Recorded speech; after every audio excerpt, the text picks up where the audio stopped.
Assalamualaikum warahmatullahi wabarakatuh. Kembali lagi di channel saya, Welinda Ahmad. Apa kabar Anda semuanya? Semoga Anda selalu dalam keadaan sehat walafiat dan dilancarkan segala urusannya serta dimudahkan rizkinya. Nah, di video kali ini saya akan memberikan informasi yang tentunya sangat mengembirakan bagi para KPM, yaitu alhamdulillah PKH termin kelima di tahap 1 ini mulai dicairkan lagi atau surat SP2D-nya sudah turun lagi di termin yang kelima tahap 1 tahun 2022 ini. Yang mana yang kemarin itu di termin yang keempat telah cair atau telah turun SP2D-nya lagi. Tenggang beberapa hari saja termin kelima sudah turun lagi surat SP2D-nya, menyusul bagi para KPM yang belum cair juga bantuan PKH-nya. Nah, bagaimana kelanjutan video ini? Mari simak video ini sampai habis. Jangan di-skip agar tidak menimbulkan gagal paham. Dan bagi Anda yang baru kenal dengan channel ini, saya ucapkan selamat datang dan terima kasih. Saya mohon dukungannya kepada Anda semua untuk terus dukung channel ini dengan cara klik tombol subscribe, aktifkan notifikasi loncengnya agar Anda mengetahui setiap saya mengupdate info-info terbaru. Kemudian, jika Anda suka, silakan di-like dan di-share ke berbagai media sosial Anda.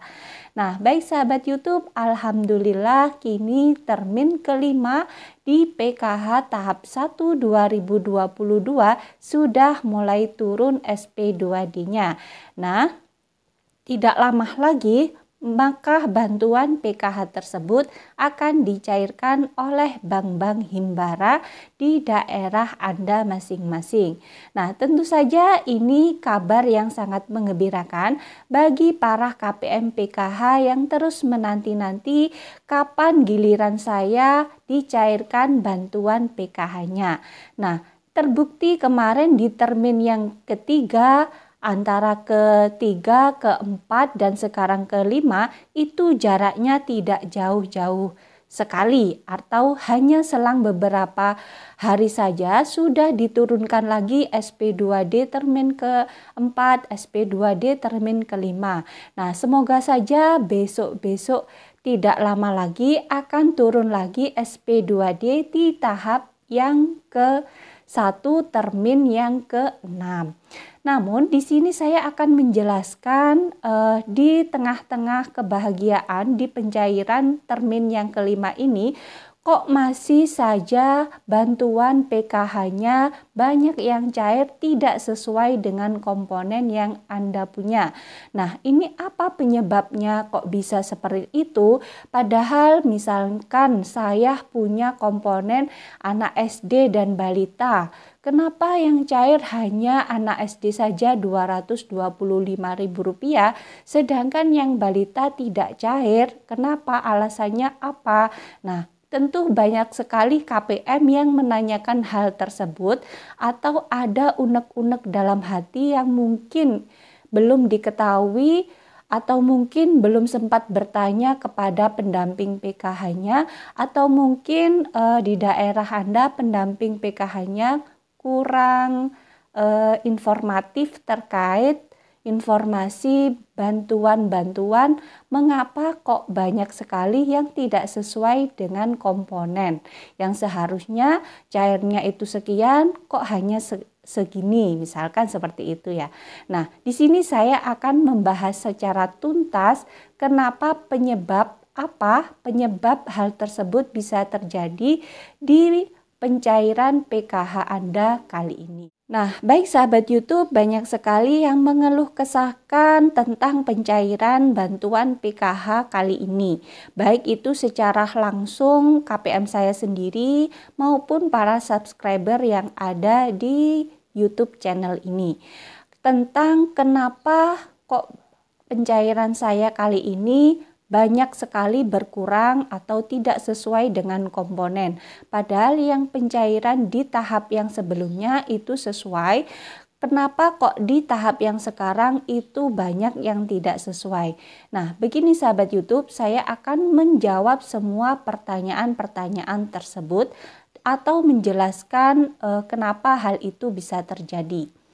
Nah, yang dimaksud pengurangan itu bisa jadi ini untuk kategori anak sekolah terlebih dahulu ya.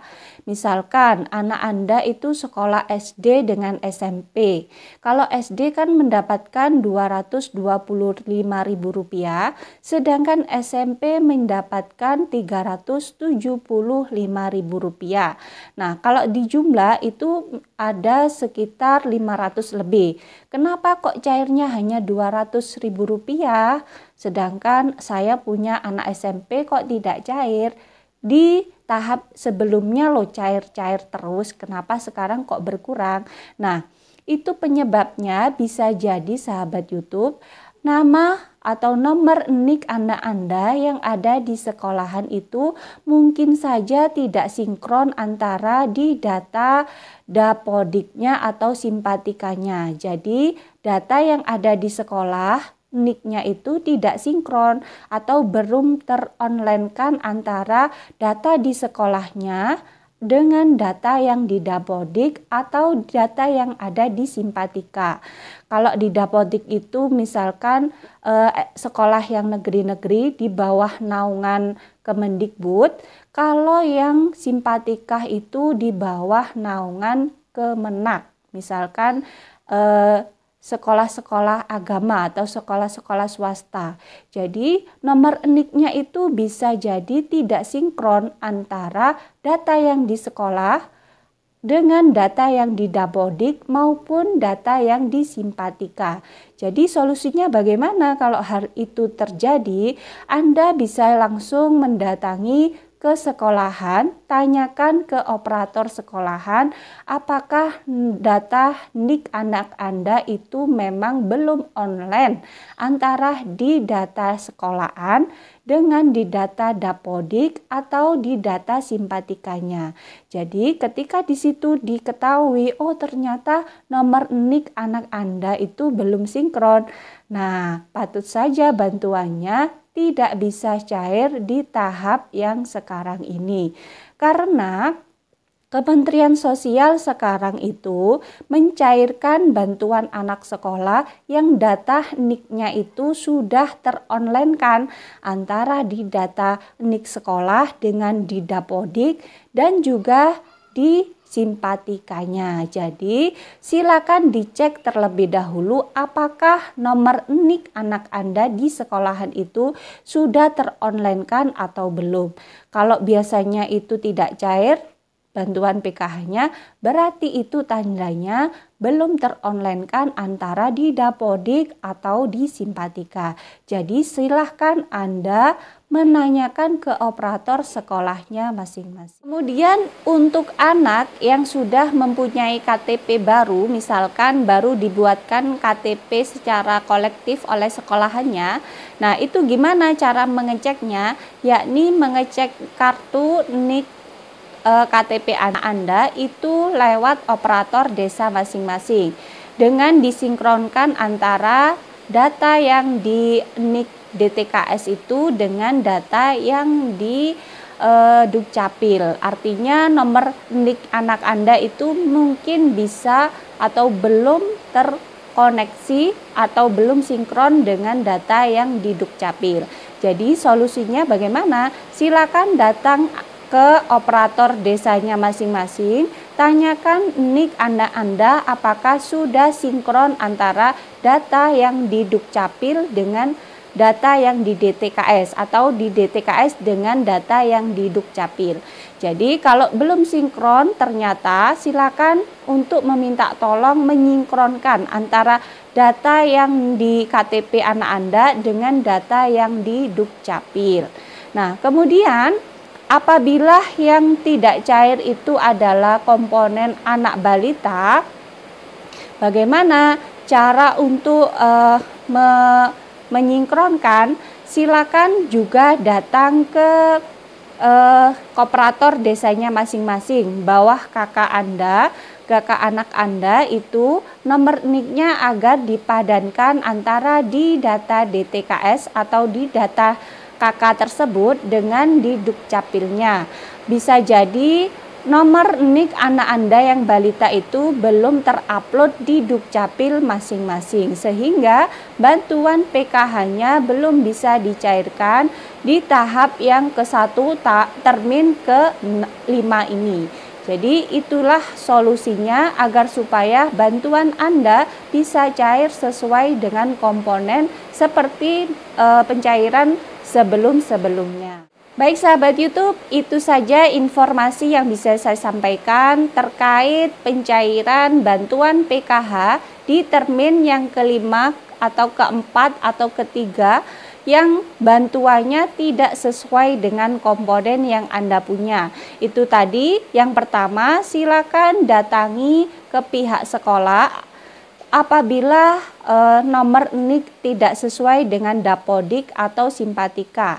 Yang kedua, apabila anak sudah punya KTP, silakan datangi ke operator desanya masing-masing untuk mengecek apakah nomor NIK anak Anda sudah sinkron atau sudah online dengan Dukcapil. Kemudian yang ketiga, apabila anak Anda balita, itu silakan tanyakan ke operator desanya dengan membawa kakaknya. Kemudian tanyakan apakah nomor NIK balita anak Anda itu sudah sinkron dengan Dukcapil. Nah, ketika sudah ditanyakan, sudah dicek terlebih dahulu, maka insya Allah bantuan Anda di tahap selanjutnya bisa cair sesuai dengan komponennya masing-masing. Nah, itu saja informasi dari saya, semoga bermanfaat bagi Anda semua.